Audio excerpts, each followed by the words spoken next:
but it's something that I feel that I love, and I feel passionate about. And I try to reevaluate every year because there are lows. There are days where I'm like, man, what am I really doing here? Like, where is this going?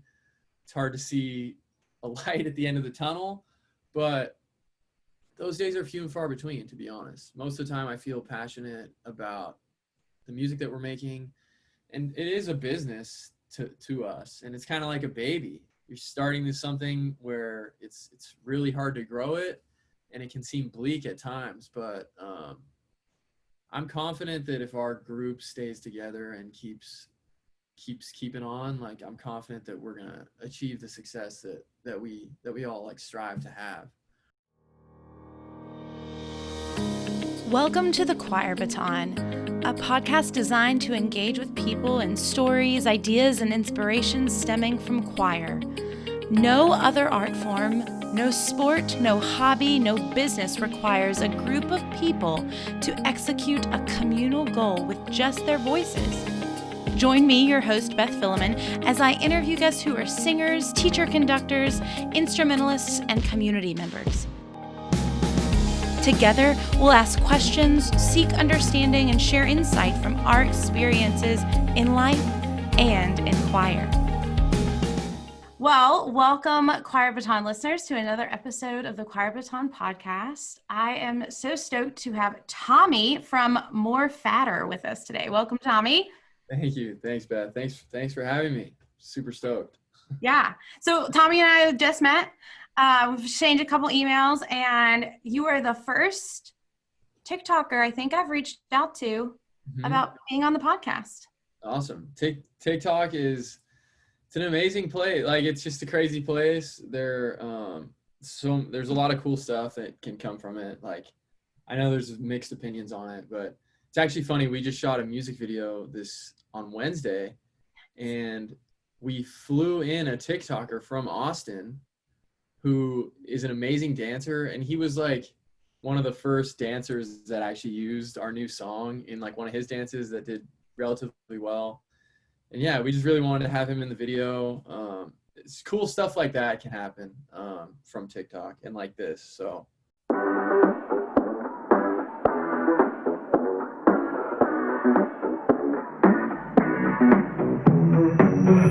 cut your eyes in the firelight, shaking in my bones. Yeah. Now, when I say More Fatter is not the name of a choir, although that would be a unique name, and there's probably some choirs that name would fit very well with.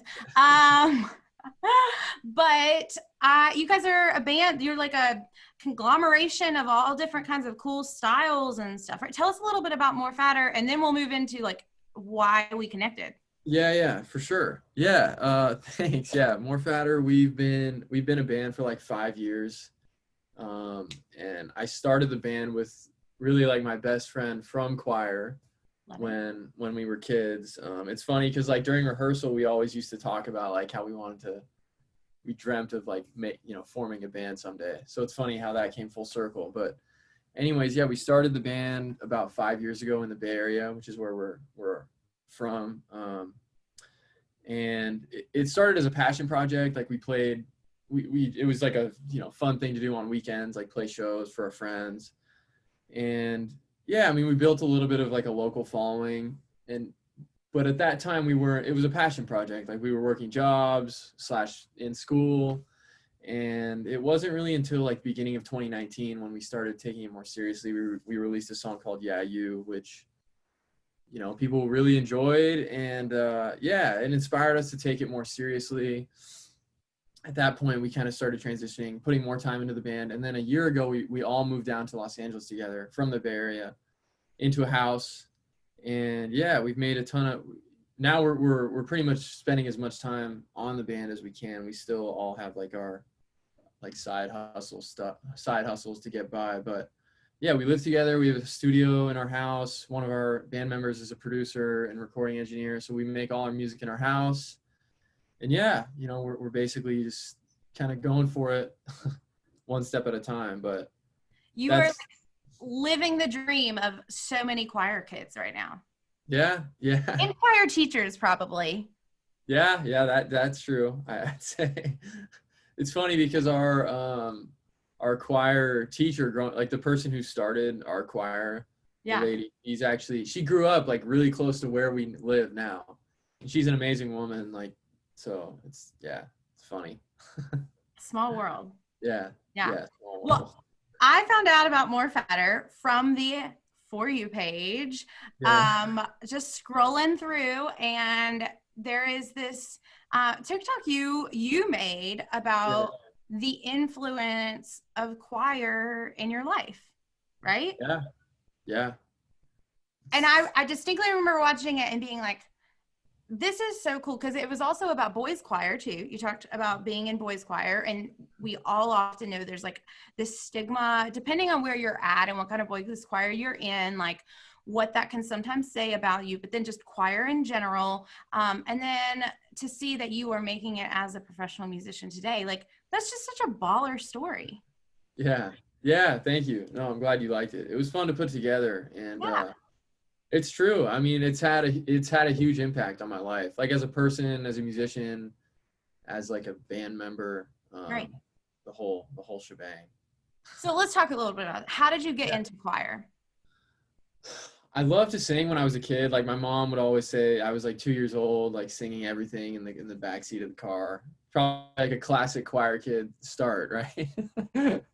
But yeah, so she put me, I guess she had me start singing this choir. The choir is called Ragazzi. It's called the Ragazzi Boys Chorus. I think Ragazzi means boy in Italian. But yeah, so it was like an outside of school thing that started as a once a week commitment. And it was a relatively serious choir. Like it had different levels that you would progress through as you got older. I started when I was 7. And I think when you get to like the higher like levels, like you would go on tours. So like I think when I was about 10, Mark, who's my, one of my best friends who we started with, we met when we were like 9 in the like 3rd level. And then, when we were 10, when we got to like the higher levels, we started doing tours once a year. It was like every summer. Right. So we went to Montana for a festival one year together. We went to like Australia and New Zealand one year. We went to Canada. Went to Cuba, like before you could really go there. Where else did we go? Spain, Portugal. Yeah. So it was a pretty serious choir. Like there were some competitive tours. Other tours were just there. Were like just to be there and like sing and perform for people. But yeah, in terms of how it's impacted my life, I mean, those experiences obviously like are a huge part of like what I remember about like choir and just like my childhood. They were such amazing experiences. And in terms of just like musically, I owe so much to it, just in terms of like how to sing, proper technique, music theory. Like I pretty much learned most of my music theory from choir, which has been like invaluable in my like development as a musician and like as a teacher. I teach guitar. Okay. And I pull so much from what I learned through choir into like how I teach. Question then with that, did you stay in the boys choir like through your voice change even? So they had like a highest level for unchanged voices, and then like the high school group, because it was basically you can be in it until high school. Okay. And that was called the Young Men's Ensemble. Yep. Yeah, I stayed in it from 7 to 18. Wow. But my voice changed really late. So I think my voice changed when I was like a junior in high school.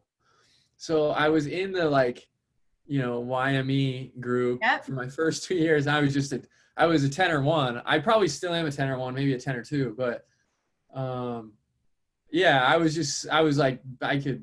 tenor 1 parts were like low for me in my first 2 years. Which I'm sure like as a kid you were like pissed about maybe, or I was. For sure. That was like a big part of like being like, like self-consciousness. Right. Because like in high school it's just a tough, like hitting puberty late is not ideal just for like the just high school and even in the choir. So yeah, that was fun and interesting. But yeah. and just like as a person, it taught me so much about like punctuality, like how to work with people. Yeah, I think it had a lot of like strong personal like benefits outside of just music. Yeah. Which is rare, right? I mean, I feel like there's, yes, athletics can teach you that. And I mean, I love basketball and other sports, but there is something so unique about choir because it is, I mean, everyone doing it at the same time, right? It's not certain people running on and off the field or playing positions or not. You're all in it together. For sure. Yeah, it's a great like unifying, and yeah, it's a very, you feel a part of a team in a big way, right? Like in athletics. Yeah. So did you sing in your school choir as well, or just? It was just this. Yeah. It was just that pretty much. Yeah, I didn't sing in school choir. I think I was busy with like other activities. Yeah. Now, did you go, then you said you went to, did you go to college and have a major in music or outside of that? I didn't. Yeah, I majored outside of music. I majored in economics. I took a lot of music classes. Okay. I took a lot of music classes, but I wasn't able to, I didn't major in music. Mark, my friend who I've mentioned, he either, I think he double majored. He either majored or minored in music. Like, cause he majored in English for sure, and I think he either double majored in English and music, or did like a music minor. Yeah. And he's really passionate about like education. That's right. He actually just started a master's in music education in Hungary.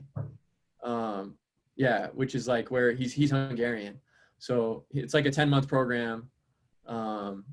That he's doing there, and he it's funny because I've been talking to him like on the phone like once every couple weeks, but he was so excited to do choir. And now he can't, I guess. Yeah, he can't. Because in Hungary, Corona hasn't been as bad, but I guess it's kind of spiked pretty much right when school started, and choir ended up getting canceled in person. But it sounds like there's another class that he has that's like a small ensemble group that still gets to like be held. And I think it's basically just an 8-person choir, like an ensemble. So he's stoked about that. That is so cool. I would, I might have to follow up and like get in touch with him. That would be fascinating to hear about his program. Yeah, he would have like a lot of other cool stuff to tell you, because he sang in a really serious a cappella group in college. Okay. So he's probably like more of a choir boy than I am, but. Well, I think honestly, your story is one of my favorite stories because, I just fell into choir because, and, as I shared with you before we started, like I'm getting my master's in business too. I have this whole side of myself that loves working for a tech company and talking about data store, like, and all the other things. Economics, not so much. I mean, I can do enough to get me by. But like, I really enjoy, but then I also love choir, and that's what's so important, and something I am really trying to stress is that, choir just isn't necessarily for when you're growing up. And a part of that, it's an opportunity for you to be around people that do other things as an adult. You know what I mean? Totally. Yeah. The choir ragazzi, they actually have, they have like an adult group. It's called Continuo. And I talk with like my friends who I sang with when we were younger. I talked to them like, if I move back to the Bay at some point, like we gotta join. Absolutely. So yeah, it's something that I miss a lot, and I want to get involved in it in some way when like the time comes for it. But yeah, it doesn't have to be just a kid. No, you're totally right. Like it's a lifelong thing. Right. Yeah. I mean, who's to say, right, if you weren't doing the whole band thing and have that as a musical outlet, if you still wouldn't be singing somewhere else or doing something like that too. Oh, I definitely would be. If I wasn't doing the band, I definitely would be, for Yeah. sure.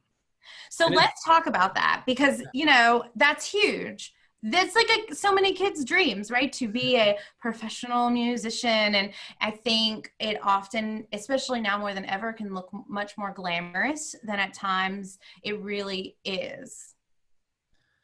yeah, I mean, it has its ups and downs for sure. It's like that's really what I've learned the most in this past year about really like being fully in it, is there are some really high highs and there are definitely some low lows. Like, it's just a Yeah. tumultuous road, especially where we're at, because like we've made a lot of progress in the past year, and we've definitely scaled, but we're still in like the up and coming kind of area, I'd say. So yeah, I mean, What are touring. sorry, I'm going to cut you off. What are some of those high highs? I mean, for me, touring is my favorite part. Like playing for people and connecting with people on stage. It's a big thrill for sure, and it's always what we've loved about it and why we started doing it in the first place. Yeah. So that's always been, I'd say, like the number one high for me.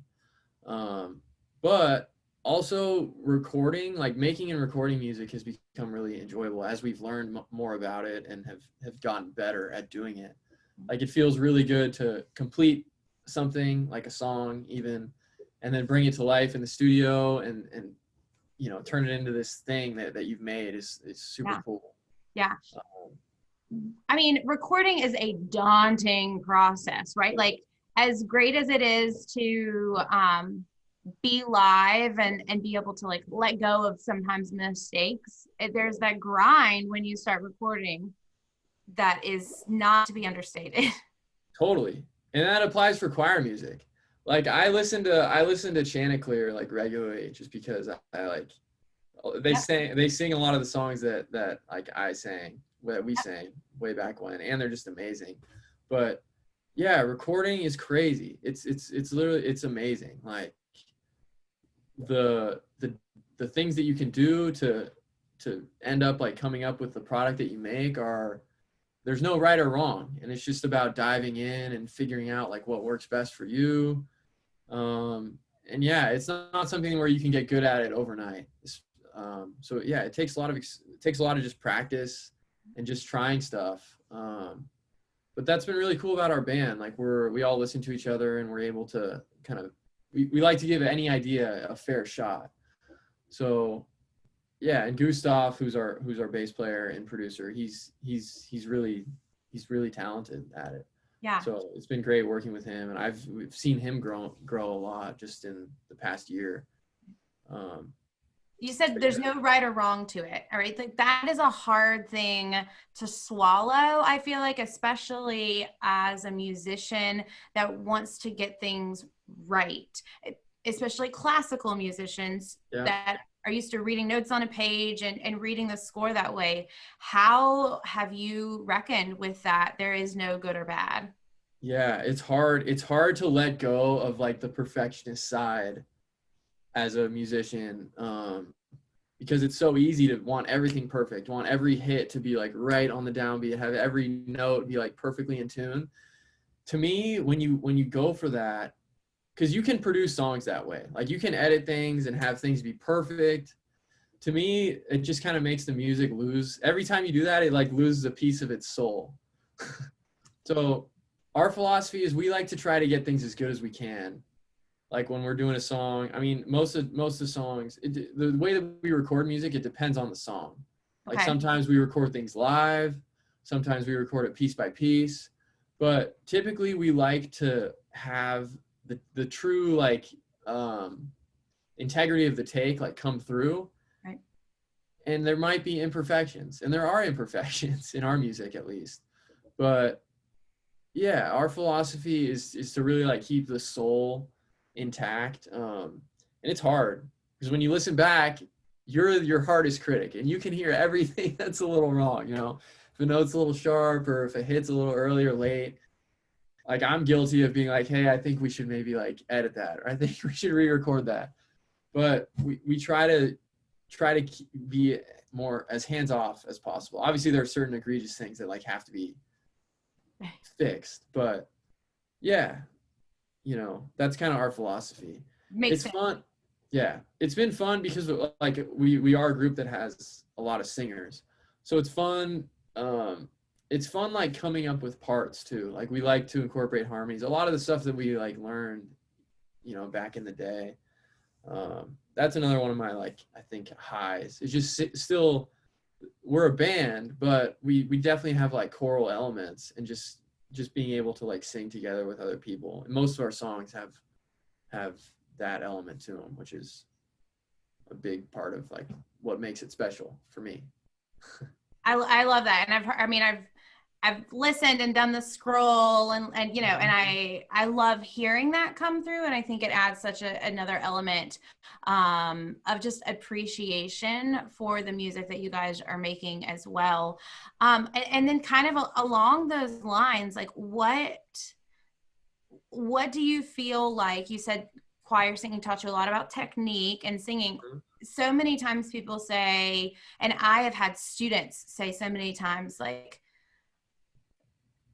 it's your choir voice and your non-choir voice, and they're very separate. And it's always yes.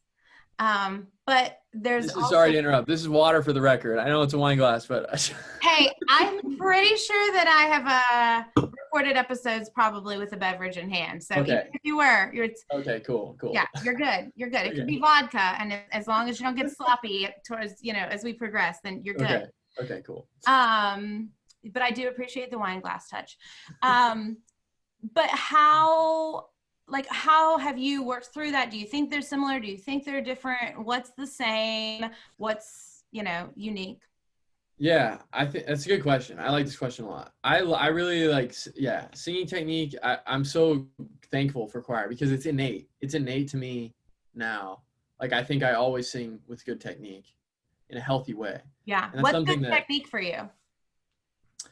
I mean, for me, good technique is always just like supporting in the way you're singing, like always supporting from your stomach, really, and never like, even when you're in your high register, always kind of supporting and being relaxed in your whole face and neck.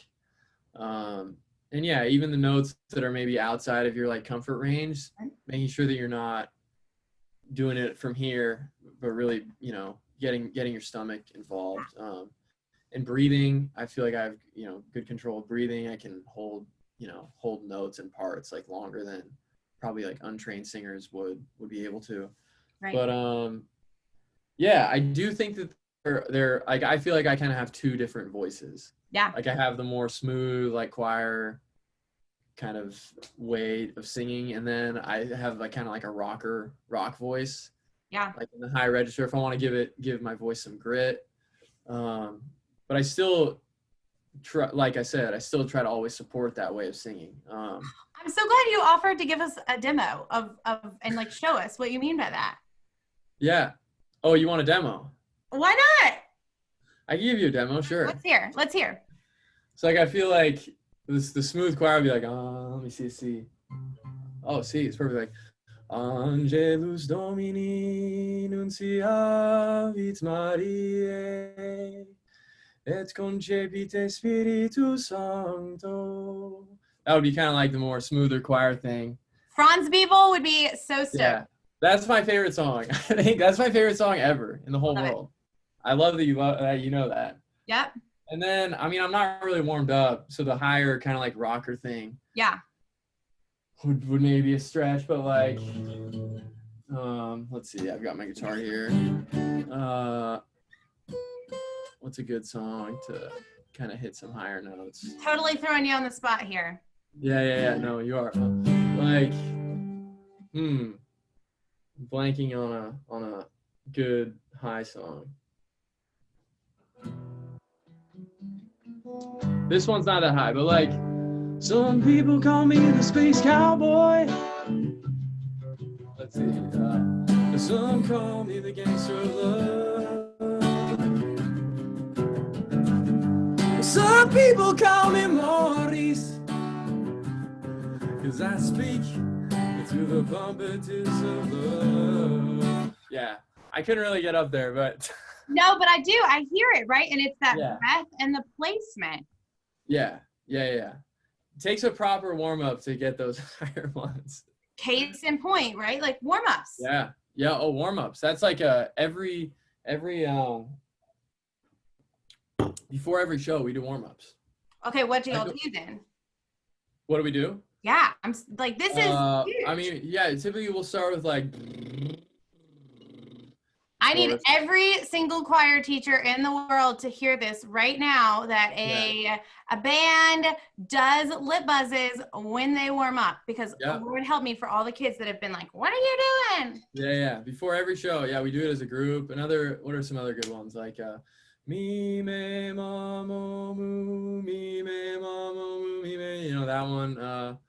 One that Mark taught me. That's a really good one. Is she the she I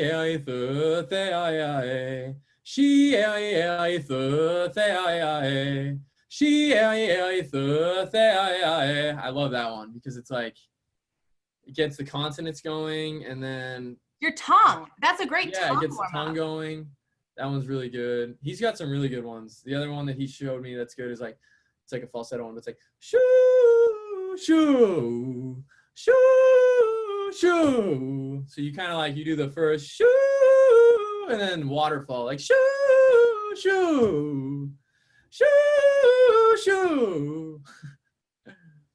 Huge, because we've got like 6. I think we do like 6 or 7 before as like our warm up, and then we do some stretching and Maggie, when you are cutting this up later, make these into social cuts so I can throw them out for choir teachers everywhere to hear this, because it applies. Like, we're not just randomly being like, you should stretch your body to fill time in a rehearsal. It's so important. No, it's so important. It makes a huge difference. And I think it's like, I mean, there are a ton of musicians and like singers who have problems with their voice, like nodes, other problems, because they like don't have like formal training. You just don't sing the right way. Right. Don't warm up. It's a combination of things. But like John Mayer, he's one of my favorites. He had nodes. I don't think his voice has ever like been the same since he had them. Mm-hmm. Adele's another person. I mean, the list is like endless. And most people end up like taking lessons. Usually it's like too late, because obviously when you're young and you're on stage, you feel this adrenaline, your range even like get a couple notes get added to it. Yep. And especially when you're a bigger artist and you're touring like 6-8 months of the year, night after night, it's like, if you don't learn these techniques, it can really come back to haunt you. So I'm super thankful for learning that. Just the things that I did in choir. It's made a big difference just in my like professional music life in that respect. That's awesome. So what did you mentioned that you live right down the road from where your former one of your former conductors lived, from the choir that you were in. What is it that you appreciated from, whether it was her or a smattering of other people you sang with? I don't know how many directors there were, but that you learned that you really appreciated. I mean, she started it. She started the choir literally. She's so amazing. She's in her 80s now, I think. And she just recently stepped down as like the kind of operator. Yeah, which is incredible. I mean, she started it when she was in her 30s, so this is her life. Right. And she's super musical, like an amazing musician in her own right, a great teacher, and just a great great educator. Right. And she was super strict. I was like, when I was a kid, I was scared of her for sure. Like the last thing I wanted to do was upset her. But I think that's what she was never like past the point of being acceptable. Like she was super professional, and like it was that perfect level of strict that like creates a high level of respect. Also just because she was so talented and like musical, which I always like respected and resonated with. but yeah, I'd say it's just the combination of her being musical, being like a great leader and a great educator. Like she always got the most out of people and was really great in like leading a team and making us feel like we were part of something, like you said, that was like past yourself. So it was all about the unit and being as strong of a unit as possible. So yeah, I mean, it's hard. As I've gotten into education, it's not easy. It's not easy. And she just kind of had like a perfect balance of pushing people, but always being like respectful. And yeah, especially working with young boys who are like going through puberty and stuff. I mean, it's not easy. Yeah. But yeah, she's really an amazing person. I'm thankful to like have been able to have her in my life for so long. We're still in touch too. She's a fan of our band, of course, and yeah, so it's cool. I mean, I feel like she needs to be in one of your future music videos or something, like make a cameo. That would be really cool. Yeah, that's a good idea. I like that idea a lot. And when, you need a choir too, I mean, I feel Yeah. like you've got to have a choir at some point in some of your music. Yeah. It's amazing how much Ragazzi has grown. Like when Mark and I were in it, it was maybe 60 people between all the levels. Like Right. the highest level was only like 10 or 15, like the YME, the high school group. And then like the highest, like unchanged voices part was maybe only 20. Now it's huge. It's like the young men's ensemble thing's like 50 or 60. And I think the level below that's like close to 100. So it's crazy. It's crazy how much she's grown it. So yeah, I mean, she's not just like an educator. She's clearly very smart and driven and works really hard in like all facets of the organization. What do you think about it too? It's a men's choir and there are certain connotations, and I think it goes in ups and downs, right, as to perceived what it means to be a male and sing. Right. In some places it is so not cool. And Yeah. in some places it is really cool. But in most every place, to be a professional musician is really cool. Yeah. It's funny because it's definitely been like I'll be like, this is my economist side, but like if the graph was like age and cool, it was it's one of these like exponential kind of growth curves. Like it was definitely not cool. And it was something that like people would make fun of me for when I was young. I have no doubt. I mean, unfortunately, but yeah, I'm not surprised. Yeah. The stigma, I think when you're young it's definitely not cool all the way probably up until like the end of high school / past high school. I think that's the point where it starts becoming cool to some. And then as you get to be an adult, people just appreciate music more in all forms, like choir, a cappella, bands, instrumental music, like whatever kind of music it is, people just have a greater appreciation for it the older you get. So yeah, it was interesting. It was always something that I would try to hide when I was a kid, just because it was something that people would make fun of me for, and I didn't want it to be I didn't want it to be voiced. So yeah, it was it's interesting how things have changed. But, and then you made a TikTok about it. Yeah, I mean, yeah. right? If you had told young Tommy, one day I'm going to be, playing in a band. Oh, and I'm going to make a TikTok that shows me in choir and in like my boy choir suit. Yeah. Yeah, it's pretty funny. Yeah, it was fun to put together. Like I was going through old pictures and yeah, it was a lot of memories as I was filtering through the pictures. Even some old recordings too. It was funny.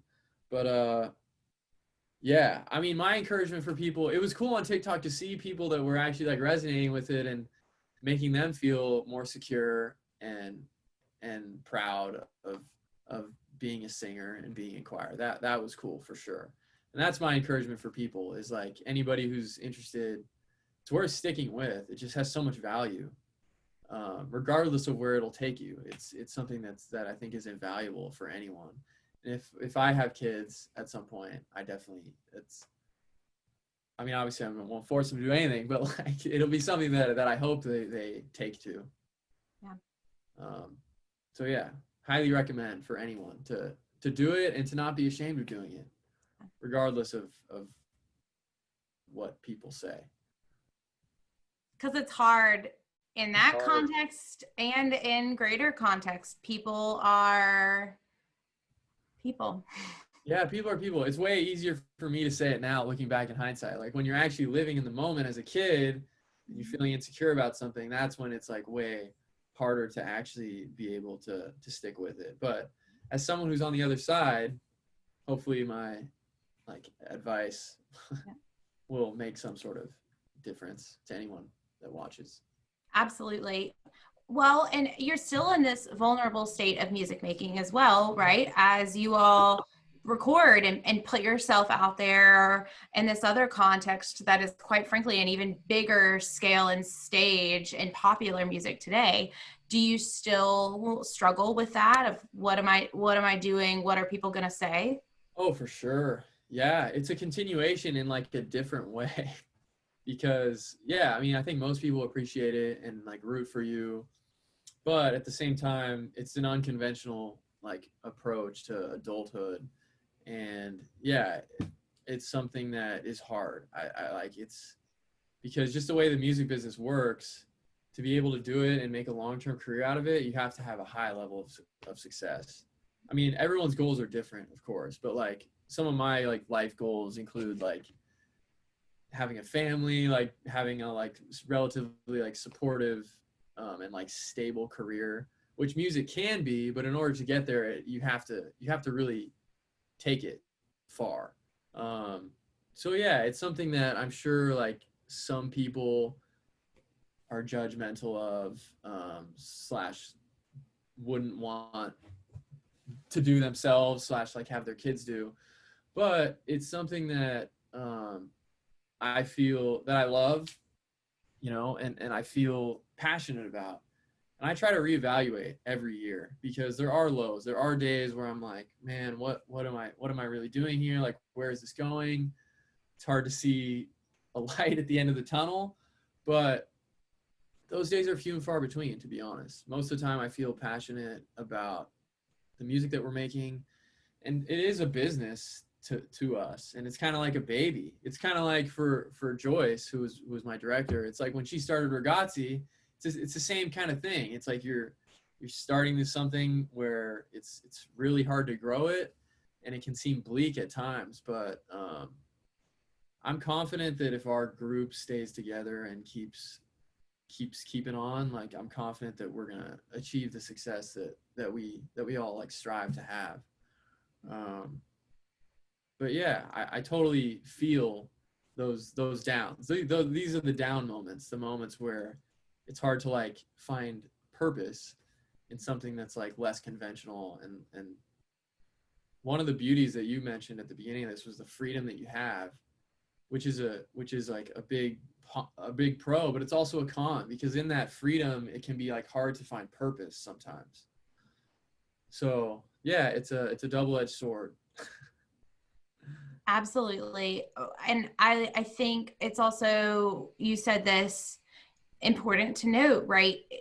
No matter what age you are at, there is always those peaks and valleys, and again, leaning in to find purpose, and that purpose means different things for different people. Totally. No one knows exactly what what you or the band's like purpose and idea of success is, and even if we did, it's going to look different than any others as well. Totally. Yeah, it's different for everybody. That's why my philosophy's always been like, take it one step at a time. Always check in with myself, with the band members, just make sure everyone's feeling okay and still inspired. And so far everybody's on that page. It's also interesting because in our band we have a 5-year delta in age between members. Okay. So, and I feel like when you're in your early 20s and your late 20s, you have just a different outlook of things. Like I'm the oldest in the band now. I'm 27, and like Gustav, who's the youngest, is 22. So it's like I remember when I was 22, the outlook on life and just the band life is different. Like my outlook has definitely changed on it, being you know, how old I am now versus back 5 years ago. So yeah, it's an interesting dynamic, but I kind of like being the old guy, to be honest. Keep them all in line. Yeah, well, I feel like it's just because we all live together, and I just feel like the environment that I'm in, it makes me feel really like youthful, even though I'm still young, of course, but it makes me feel especially youthful.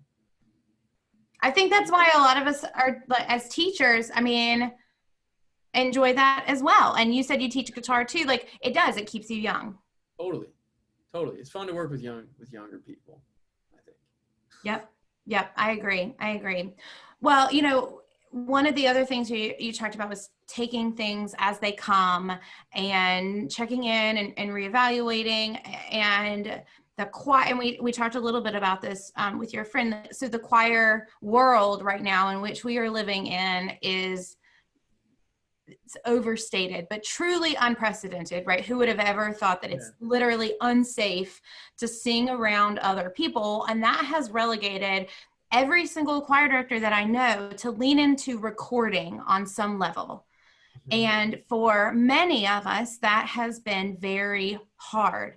It has been years, if ever, as a choir singer, you've probably recorded yourself singing and submitted it and listened back, especially if you haven't done any sort of studio singing.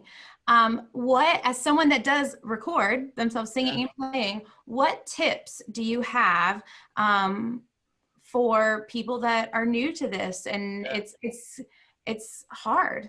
Yeah, that's a great point. My number one tip is do it as much as possible, because it's so hard to know what you sound like until you record yourself.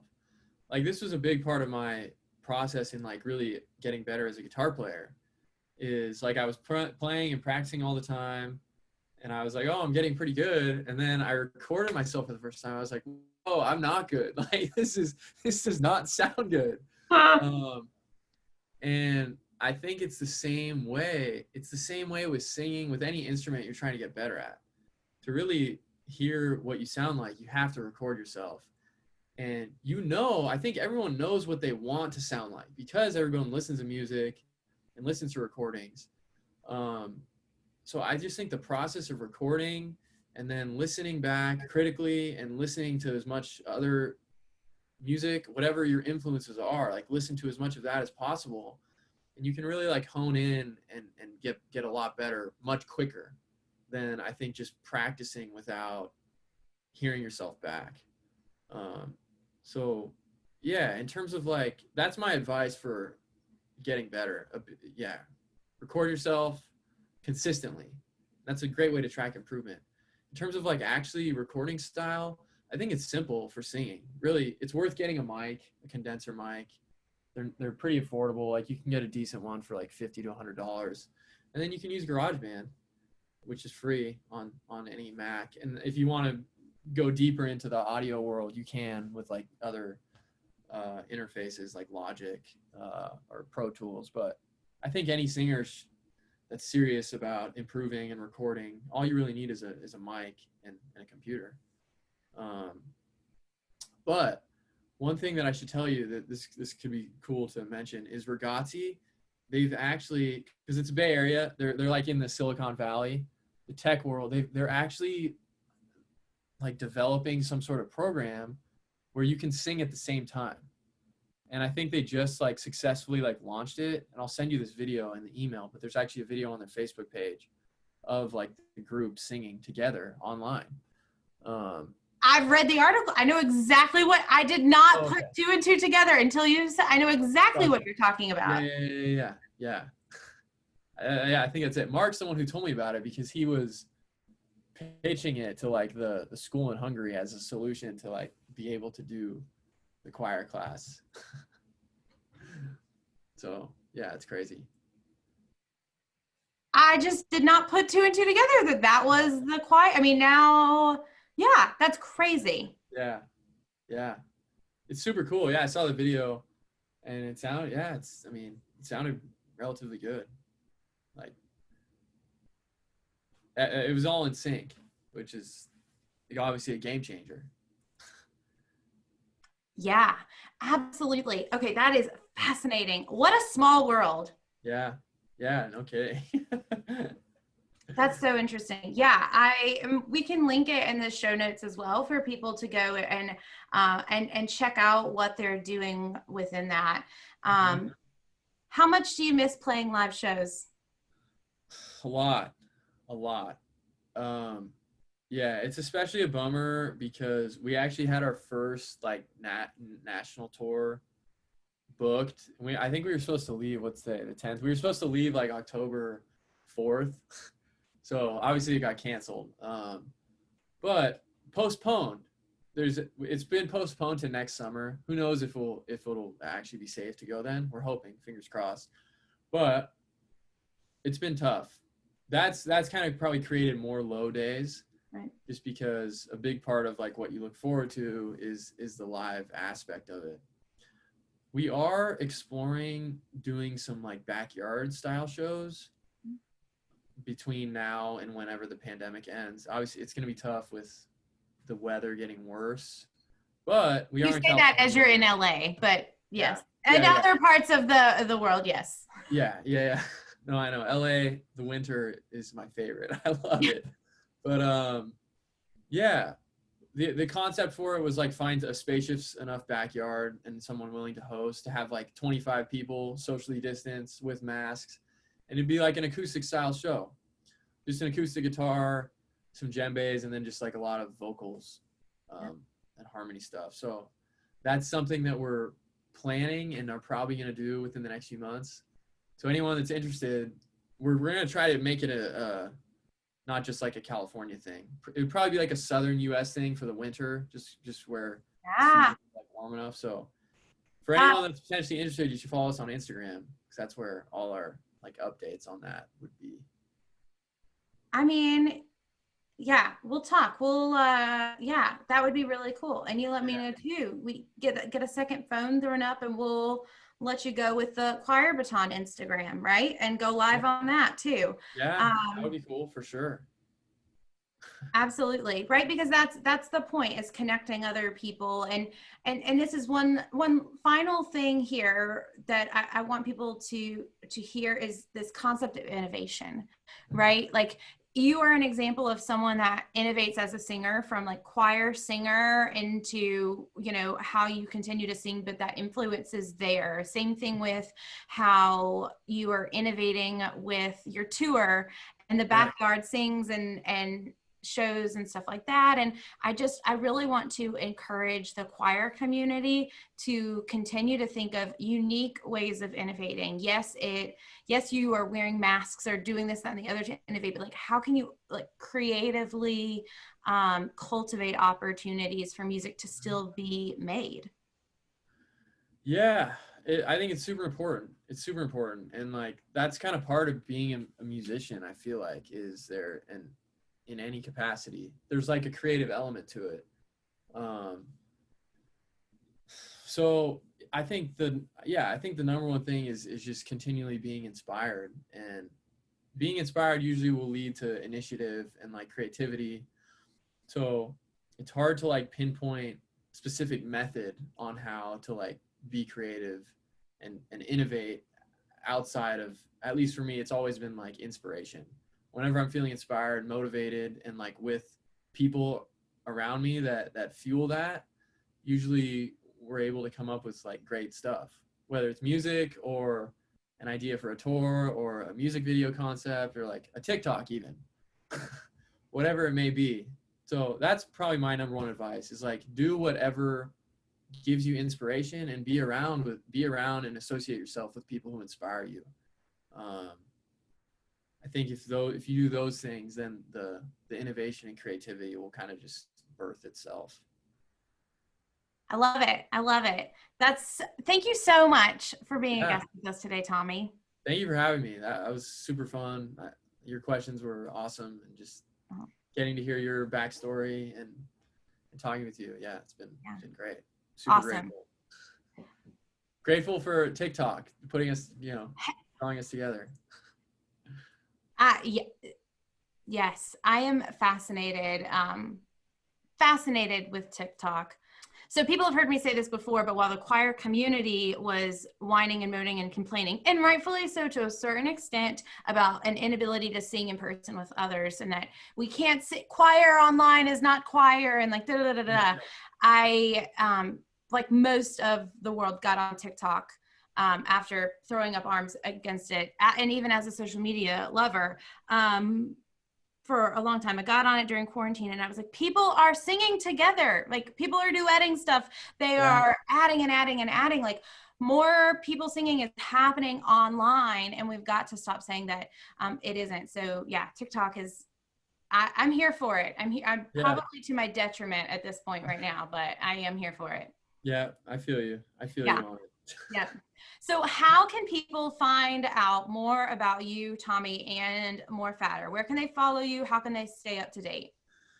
Yeah, I'd say Instagram is like our main platform in terms of getting, like, being able to understand more about like who we are as people and just like about our music and all updates. Our Instagram's the best. That's at More Fatter. Got it. We'll link it below. Cool. And then our website's morefatter.live. Spotify, any like streaming service, Spotify, YouTube. YouTube's another great place if you're interested in really like understanding who we are. We try to put more of our like personalities and like live performances on YouTube. So YouTube and Spotify or Apple Music, wherever you listen to music. I'd say those are probably the best places. TikTok's good too. We honestly have been taking a break because we like got a little like burnt out on it, but we're gonna be coming back to it later this month. So that TikTok is good too. Cool. Yeah, and our website's morefatter.live, if I didn't already say that. And what song should they listen to first of More Fatter? I'd say for the biggest choir elements, I'd say number one should be Girl Scout cookies. Oh, okay. And then Same Place is another good one. I'd say those are the top two. Most of our catalog has a lot of harmonies, but those two are probably the most like choral. Awesome. Yeah. Thanks again, Tommy. Yeah, thank you so much for having me, Beth. That was great. Yeah.